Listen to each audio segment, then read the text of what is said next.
श्रीमंदिर चारिद्वार खोलिबा और रत्नभंडार मरमती दाबी रे सिद्ध बारंग पीठर संस्कृति सुरक्षा मेली।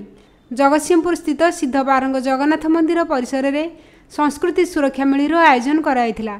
एही मेली रे ओडिशा जगन्नाथ सेनार आवाहक प्रियदर्शन पट्टनायक,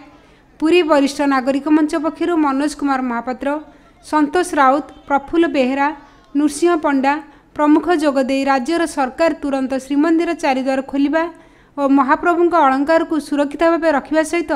रत्नभंडार को तुरंत मरामती करने, भक्त मान श्रृंखलित दर्शन पर राज्य सरकार समस्त प्रकार सुबंदोबस्त करने को संस्कृति सुरक्षा मेलीर निवेदन कराइथिला। जगन्नाथ सेना पक्षर आज जगतसिंहपुर जिले में भक्त सचेतनता कार्यक्रम जनसंपर्क यात्रार आज आज आरंभ पुणी है। जगतसिंहपुर जिले में या पूर्व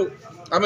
कोरापुट, मालकानगिरी, नवरंगपुर, रायगड़ा, संबलपुर, बलांगीर, सुंदरगढ़, झारसुगुड़ा एवं बरगढ़, सुवर्णपुर, केन्द्रापड़ा, कटक, गंजाम, खोर्धा पर जगतसिंहपुर को आसचु। जगतसिंहपुर आपण मान माध्यम लोक भक्त मान सचेतन करने चाहूँ जे जो धार्मिक अधिकार पर चारिद्वार जो आपण मैंने हतसंत होती दर्शन कला बेलू सरकार तुरंत प्रकल्प काम सरू सरू चारिद्वार खोलतु, रत्नभंडार खोलिकी गणति करके स्वच्छता देखातु। रत्नभंडार खोलिया सरकार डरुँच कौन भय कर मुख्य प्रश्न। चारिद्वार जदि न खोलिए धर्म अर्थ काम मुख्य आम पचारिया कथा जो श्रीमंदिर या कौ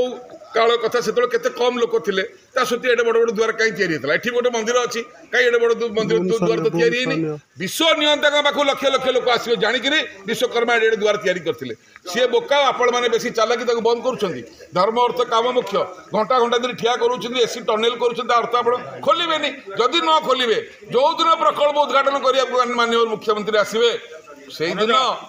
महाप्रभु निमंते ओडिशा बंद मंदिर डाकरा दि जाए जदि चारिद्वार न खोलती तुरंत से दिन जो दिन प्रकल्प खोल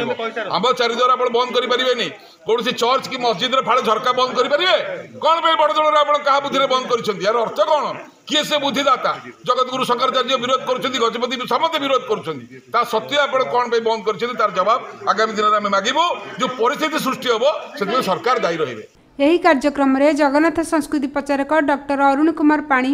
जगन्नाथ सुरक्षा अभियान आवाहक सरोज नायक, प्रोफेसर हिमांशु शेखर आचार्य, तिलोत्तमा दास प्रमुख जोग देइथिले। सांबादिक चेतन महांती, जेतुरंजन परिडा, वरिष्ठ आईनजीवी नृसिंह चरण बारिक प्रमुख समस्त कार्यक्रम को परिचालना करथिले।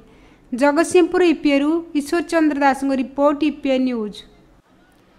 एमिति आउ किछि नुआ नुआ खबर जानिबा पई आम ईपीए चैनल को लाइक, शेयर एवं सब्सक्राइब करने को भूलंतु नहीं।